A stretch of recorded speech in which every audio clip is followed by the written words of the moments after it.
We have now direct evidence that shows the 2022 election was rigged, and all data that comprise this evidence come from COMELEC itself. On March 23, 2023, COMELEC uploaded in its website what Chairman George Garcia claimed in the media as transmission logs.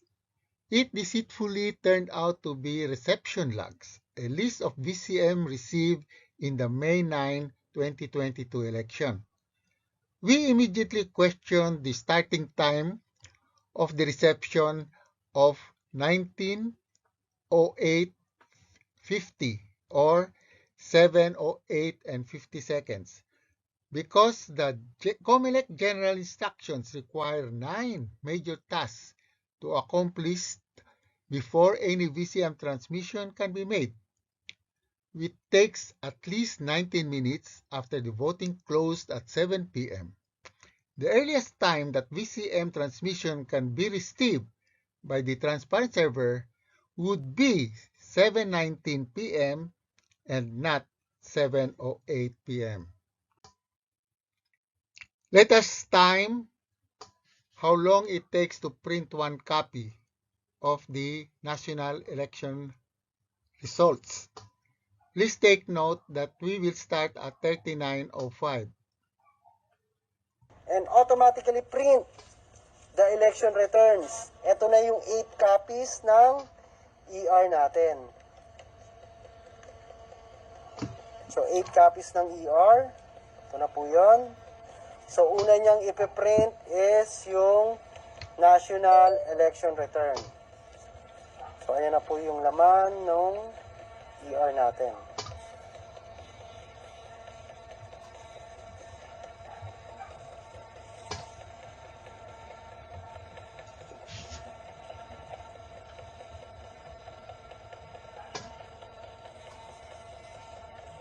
Copies po ang ipiprint natin.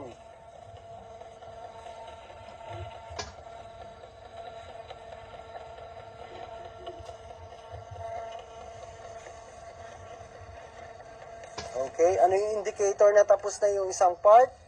Itong QR code. Take note that the printing stopped at 40:05. That means that the whole process of printing one copy took exactly 1 minute. Now let us time how long it will take to print one copy of the local election result. Again, note that we will start at 41:00. Ang next niya namang ipiprint ay yung 8 copies ng local election return. Ayan, nandiyan na yung governor, councilor, mayor, vice mayor. So 8 copies din po yan.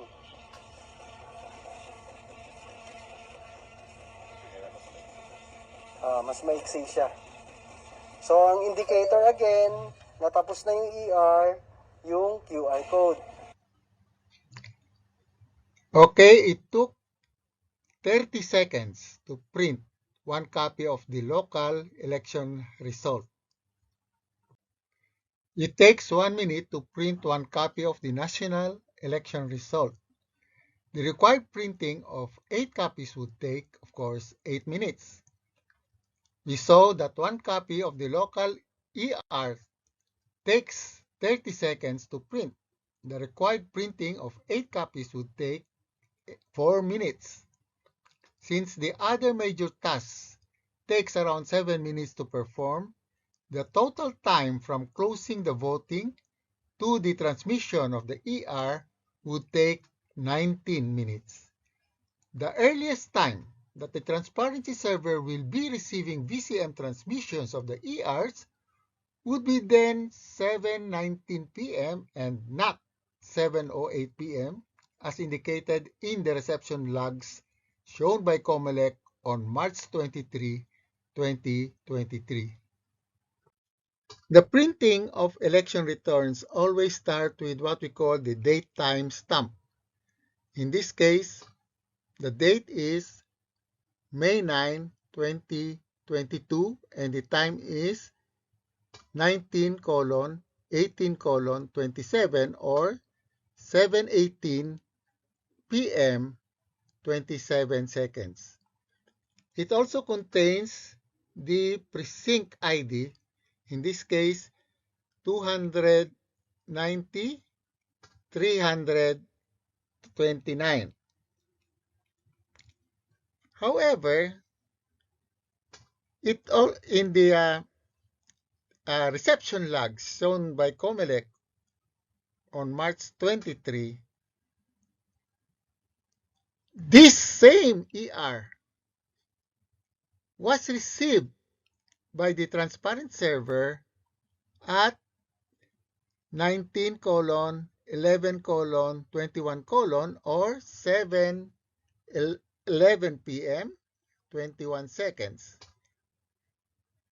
The transparency server received the ER of this precinct 7 minutes and 26 seconds before the ER was even printed, or before this ER was transmitted to the transparent server.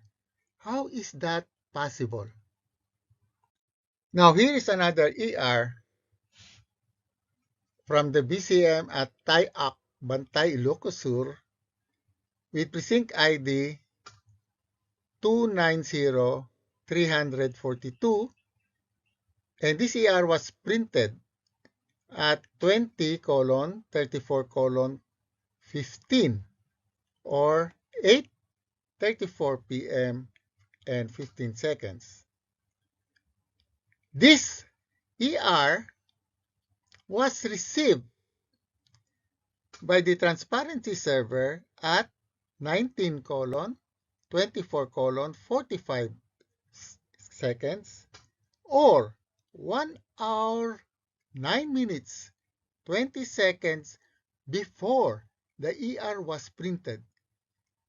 This means that even before this ER was transmitted to the transparency server, it is already received 1 hour 9 minutes and 20 seconds before. Again, how did this happen?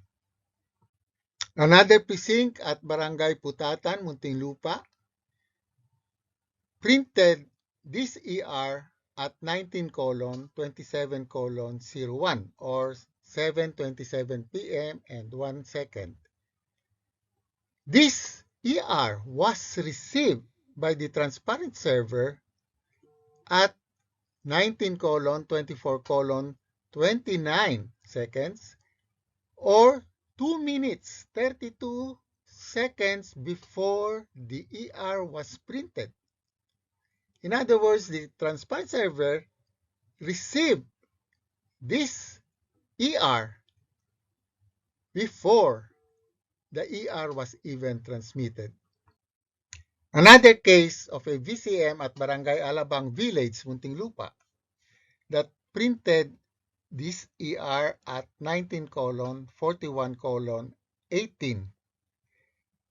And this same ER was received by the transparent server at 19:39:11 or 2 minutes 7 seconds before the ER was printed, or even before this ER was transmitted. And this ER was printed at 20:27:1.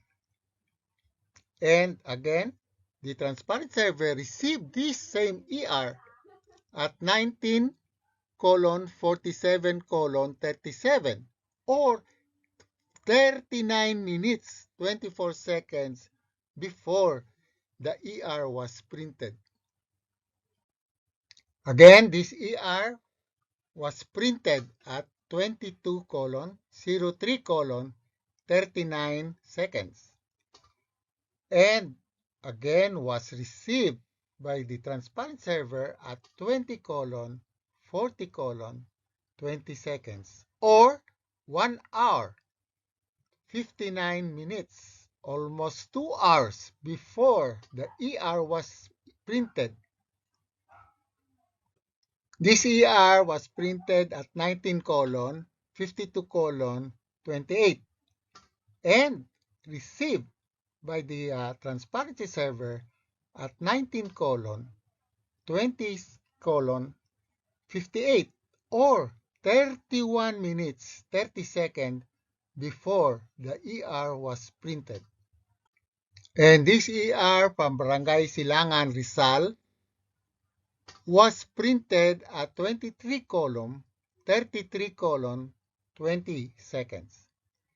The transparency server received this same ER at 23:10:12 seconds, or 23 minutes 8 seconds before the ER was printed.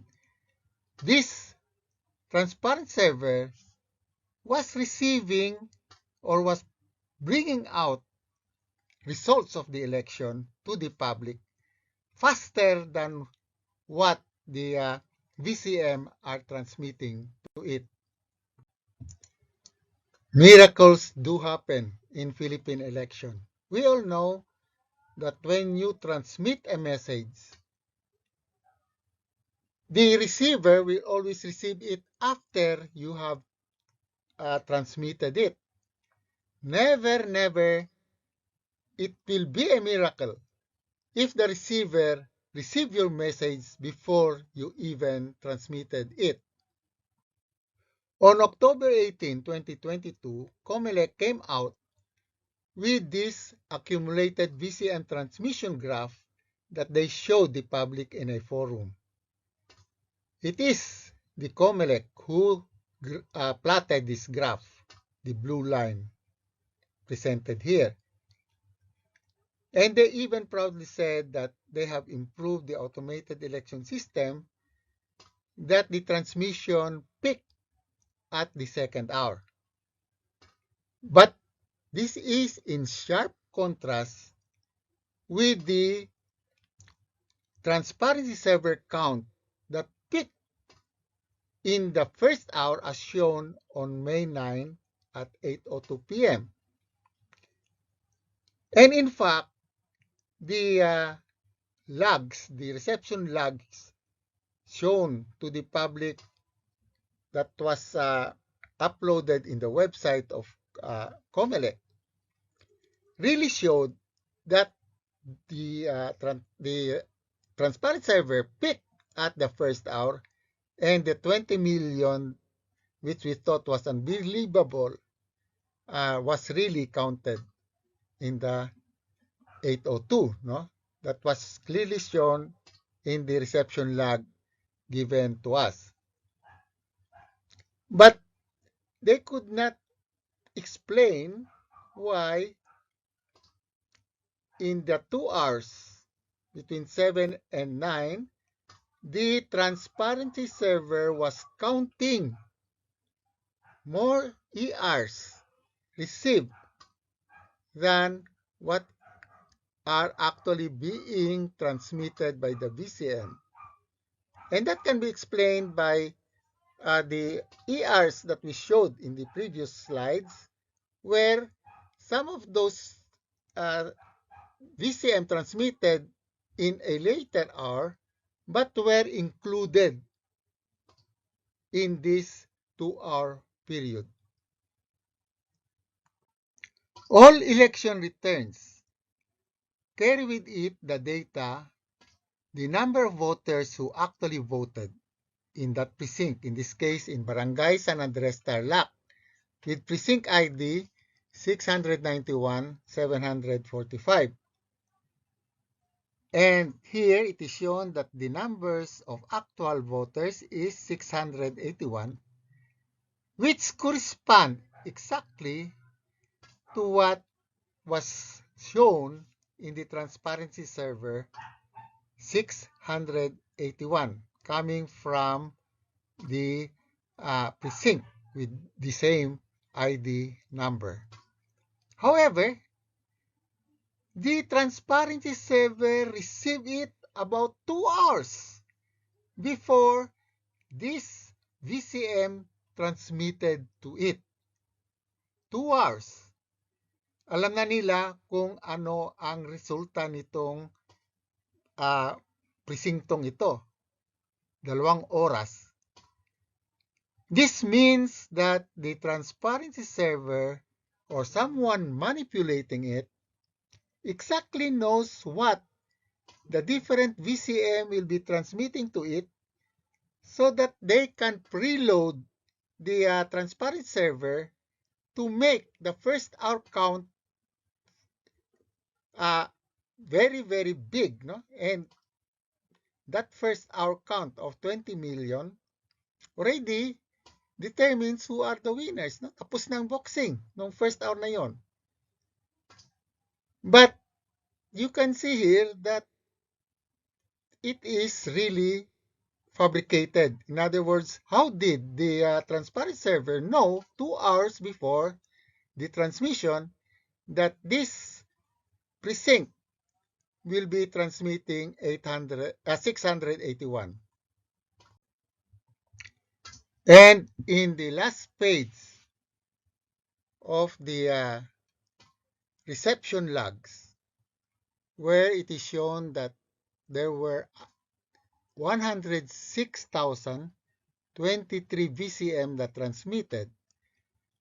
The last one transmitted at 03:23:35 seconds of May 25. And of course, remember that the first transmission was done at 7:08 p.m. But in this last page of the uploaded logs, this is this suspiciously, unbelievably, where result, no data, where 3 VCM in the same, almost in the same locality have exactly the same number of voters who voted in these 3 precincts at about, say, it's almost a matter of seconds, no? 1,000 voters actually voted in these 3 precincts. Now, this is the result of an official reception log that COMELEC would like us to believe when it has so many questionable data in it. And we have been asking for transmission logs, no? So that we can verify the data that was shown in the transparent server. But how come COMELEC does not give us the transmission log? How come they don't even allow or won't allow the telcos to show us the transmission that passed through their network through the call detail records of the telcos? That is a big question that until COMELEC will answer, then the conclusion that we can only get is that the 2022 election was rigged.